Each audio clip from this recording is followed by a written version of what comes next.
Baik pemirsa, kita sudah bersama dengan kuasa hukum dari Ustadz Maher dan juga pelapor seperti yang sudah saya sempat singgung di awal tadi. Ada Habib Hussein Shahab selaku pelapor dan juga Ketua Cyber Indonesia. Assalamualaikum warahmatullahi wabarakatuh.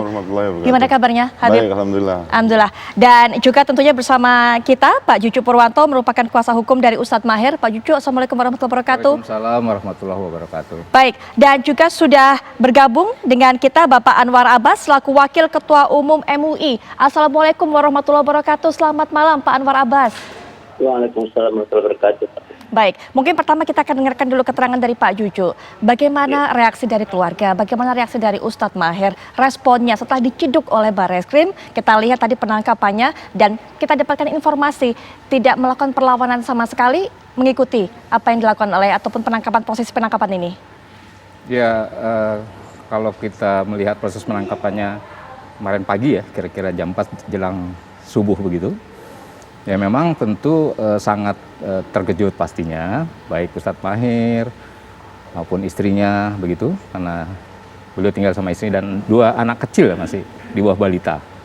Sangat terkejut sedemikian rupa karena ya secara tiba-tiba mendadak begitu tim dari Barreskrim Mabes Polri langsung mengadakan pemeriksaan dan penjemputan sekaligus untuk diperiksa di Barreskrim Mabes Polri. Jadi memang sangat tiba-tiba, surprise begitu.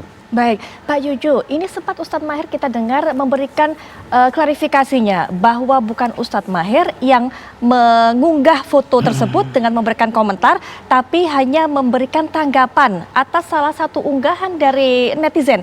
Sebenarnya seperti apa? Ya, memang fakta yang kita dapatkan memang betul bahwa Ustadz Maher itu memang menanggapi atas adanya suatu komen dari salah satu netizen. Lalu siapa yang mengunggah foto tersebut dengan kemudian komentar yang kita tahu saat ini yang kemudian menyeret Ustadz Maher? Ya itu, foto itu memang betul di post oleh Ustadz Maher seperti itu. Karena apa, beliau memberikan komen ya dengan mengatakan bahwa si netizen tersebut ya komennya adalah tambah cantik gitu, pakai jilbab lo Maher gitu kan, pakai lo. Kemudian Ustadz Maher membalas, oh ya betul tambah cantik gitu, bagus, seperti fotonya Habib Lutfi yang memakai sorban persis saya gitu kan. Artinya Ustadz Maher menunjukkan oh ya betul cantik bagus seperti Ustadz Habib Lutfi sebetulnya gitu. Dikasih contoh lah itu fotonya, itu saja sebetulnya. Baik, dari pelapor sendiri Habib Hussein bagaimana melihat apa yang dilakukan oleh Ustadz Maher ini? Iya, jadi begini, mengenai pelaporan itu ya sebetulnya kita jauh sebelumnya sudah kita pantau gitu loh. Bukan hanya saja mengenai penghinaan terhadap Habib Lutfi. Betul. Artinya jauh-jauh sebelumnya Maher ini sudah, menurut kita ya, pengamatan kita itu udah terlalu kelewatan gitu loh.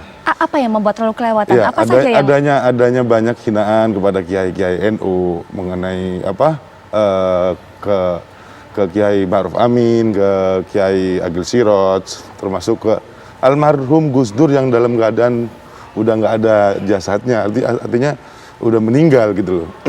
Masih juga dihina-hina gitu loh. Terus kemudian bukan cuma hanya itu ya, Maher itu melontarkan hinaan-hinaan itu termasuk ke kepolisian, bahkan polisi dibilang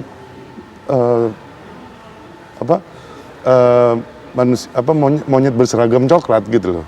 Bahasa istilah-istilah seperti itu keluar dilontarkan di media sosial milik Maher dengan video dia, dengan gaya dia. Termasuk yang Habib Lutfi ini. Habib Lutfi ini kita sudah mendapatkan kuasa dari keluarganya, kemudian kita berupaya supaya bagaimana ini segera dituntaskan lah, diproses secara hukum gitu loh. Kita minta kepada kepolisian supaya jangan ada lagi yang model-model seperti ini gitu loh, ada hinaan terhadap kiai, terhadap masyarakat yang nanti kalau kita biarkan itu akan jadi pembenaran. Dan Maher merasa benar kalau kita nggak laporin gitu loh. Kalau tidak ada proses secara hukum, Maher dan orang-orang yang di sekitarnya Maher akan mengapresiasi Maher. Wah, lu hebat banget gitu loh. Menghina begini nggak diproses, nggak dilaporin. Terus orang menilainya itu akan jadi suatu kebenaran. Dan Baik. itu yang kita hindarin gitu loh. Baik. Dari Baik, sebelum nanti segitu. mungkin Pak Jujuk cerita kenapa kemudian Ustadz Maher ini bisa berulang kali melakukan hal seperti itu. Nanti kita akan dengarkan, tapi kita juga akan mendengarkan pendapat dan juga tanggapan dari Pak Anwar Abbas. Pak Anwar Abbas, yang kita harapkan sebenarnya kan umat Islam ini terjaga kerukunannya, tapi kemudian sangat menyedihkan sekali ketika ada hinaan, ada kata-kata yang tak pantas kemudian diucapkan, memberikan komentar terhadap ulama kita. Silakan Pak Anwar Abbas. Ya, saya terus terang saja ya, memang akhir-akhir ini merasa prihatin ya. Tidak hanya terhadap kehidupan umat, tapi juga terhadap kehidupan bangsa ya. Saya melihat negeri ini ya semakin gaduh ya, dan semakin rusuh. Ya karena apa? Karena pilihan diksi-diksi kita dalam berbicara ya, saya lihat ya tidak sesuai ya dengan yang diajarkan oleh ajaran agama ya.